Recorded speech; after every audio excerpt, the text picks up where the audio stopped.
दोस्तों, आज की कहानी है हमारी विदाई का वक्त।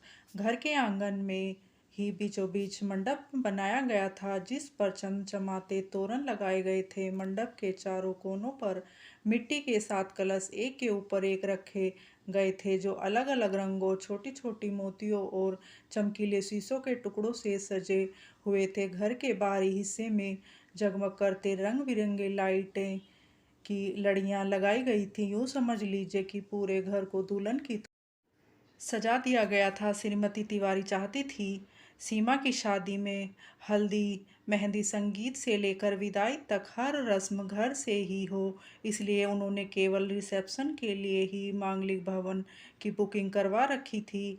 गीत संगीत के साथ ही शादी की रस्में शुरू हो गई। श्रीमती तिवारी भाग भाग कर सारे काम अपनी निगरानी में करवा रही थी। वह नहीं चाहती थी कि सीमा की शादी में किसी प्रकार की कोई कमी रह जाए। आनंद उल्लास से माहौल में नहीं चाहते हुए भी कभी कभी सुमन की आंखें छलक जाती। सीमा भी हल्दी मेहंदी लगे हाथों से कभी सुमन के लिए दवाई तो कभी पानी लेकर आती, और कभी सुमन से लिपट कर कहती, माँ अब बस भी करो, सुबह से दौड़ रही हो, थोड़ा आराम कर लो। सीमा चाहती थी सुमन एक बार उससे लिपट कर रोए, लेकिन सुमन अपनी आंखों में आए आंसू को छिपा वहां से चली जाती। सीमा स्वयं भी सुमन के गले लग दिल खोलकर रोना चाहती थी, लेकिन वह ऐसा नहीं करने से मजबूर थी, क्योंकि उसे अपने दुख से ज़्यादा माँ बाबा की खुशियाँ की फिक्र थी। वह नहीं चाहती थी कि उसकी वजह से माँ बाबा को कोई ठेस पहुँचे या एक बार फिर उनकी आंखों में आंसू आए। यही वजह थी कि सीमा शादी के लिए तैयार हो गई। आज रात जब सीमा बाबा को दवाई देने उनके कमरे के पास पहुंची, तो वह दरवाजे पर ठिठक गई। माँ बाबा से कह रही थी, सीमा की विदाई के नाम से ही कलेजा मुंह को आता है। सीमा के बगैर पूरा घर सूना हो जाएगा। इसके बगैर मैं कैसे रह पाऊंगी।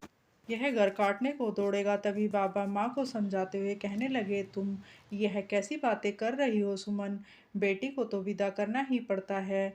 और फिर कभी तुमने सोचा है हमारे बाद सीमा का क्या होगा। जीवन की राह में एक मोड़ ऐसा भी आता है जब हर इंसान को एक हमराही की ज़रूरत पड़ती है।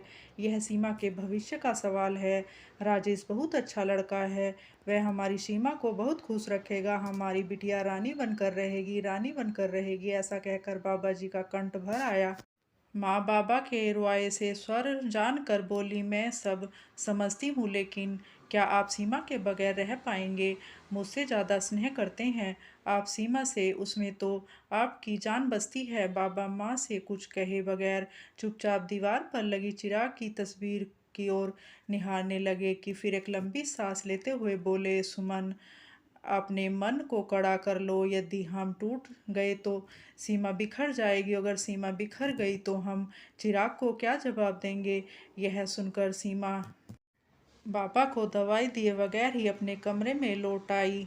अपने हाथों में चिराग और अपनी शादी की तस्वीर लिए चिराग के चेहरे पर हाथ फेरती अतीत की गलियारों में चहलकदमी करने लगी। सीमा की आंखों के सामने चिराग और उसकी शादी की सुनहरे यादें पंख पसारे चलचित्र की भांति चलने लगे।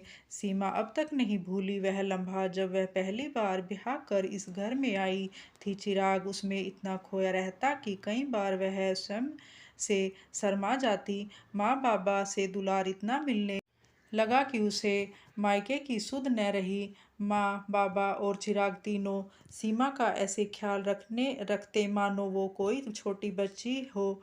चिराग चाहता था कि सीमा बीए की पढ़ाई पूरी कर ले, लेकिन सीमा अब उस और बिल्कुल ध्यान नहीं दे रही थी, या यूँ समझ लीजिए कि वह ध्यान देना ही नहीं चाहती थी। वह सब छोड़ गृहस्थी में रम जाना चाहती थी। चिराग को पाने के पश्चात उसके मन में कुछ और शेष पाने की अभिलाषा ही नहीं रही। सब कुछ बहुत अच्छा चल रहा था, लेकिन नियति को तो शायद कुछ और ही मंजूर था। अभी सीमा की शादी के कुछ ही महीने बीते थे। उसके हाथों में रची मेहंदी के रंग भी नहीं उतरे थे। एक रोड एक्सीडेंट में चिराग की मौत हो गई, और पलक झपकते ही खुशियाँ के सारे पल फना हो गए। चिराग के जाते ही लोगों के देखने का नज़रिया बदल गया। लोग तरह तरह की बातें बनाने लगे। कुछ लोग कहने लगे, इसके पैर पड़ते ही घर का चिराग बुझ गया। जिस सीमा को कल तक घर की लक्ष्मी कहा जाता था, आज उसे अशुभ की संज्ञा दी जाने लगी। समाज में कई प्रकार की कानाफूसी होने लगी, जो उड़ती हुई माँ बाबा के कानों पर भी पड़ने लगी। इन बातों में माँ विचलित हो उठी और बाबा उन्हें शांत करते, लेकिन कभी सीमा को इस बात का आभास नहीं होने देते। चिराग की मृत्यु के पश्चात सीमा के जीवन में सब कुछ बदल गया था। नहीं बदला था तो केवल सीमा के प्रति माँ बाबा का प्यार, वे आज भी उससे उतना ही प्यार करते थे, बल्कि पहले से ज़्यादा करने लगे। माँ तो सीमा को पल भर के लिए भी अकेला नहीं छोड़ती। इन सब के बीच एक रोज़ सीमा के माता पिता उसे लेने पहुँचे तो बाबा अपने हाथ जोड़कर उनसे कहने लगे, सीमा आपकी अपनी बेटी है, आप जब चाहें उसे ले जा सकते हैं। चिराग हमारे घर का चिराग था और अब सीमा ही इस अंधियारे घर की ज्योति है, लेकिन फिर भी यदि आप सीमा को अपने संग ले जाना चाहते हो तो हम रोकेंगे नहीं। यह सब सुनने के बाद सीमा के माता पिता उसे साथ लिए बगैर ही लौट गए। सीमा ने मुस्कुराना ही छोड़ दिया। उसके पायल की छम छम और चूड़ियों की खन खन की सिसकियों में कहीं खो गई। तभी एक दिन बाबा सीमा के सिर पर हाथ फेरते हुए बोले, सीमा तुम अपनी अधूरी पढ़ाई पूरी कर लो, व्यस्त रहोगी तो तुम्हारा मन भी लगा रहेगा। फिर चिराग की भी यही इच्छा थी। सीमा भी मान गई और उसने अपनी बीई इन टेक्सटाइल की पढ़ाई भी फिर से शुरू कर दी। धीरे धीरे सीमा की जिंदगी फिर मुस्कुराने लगी। पढ़ाई पूरी होने के बाद बाबा अपने टेक्सटाइल इंडस्ट्री का कार्यभार सीमा को सौंप दिया ताकि वह व्यस्त रहे। सीमा ने भी इंडस्ट्री के सभी काम ऐसे संभाल लिए जैसे चिराग ने संभाल रखा था।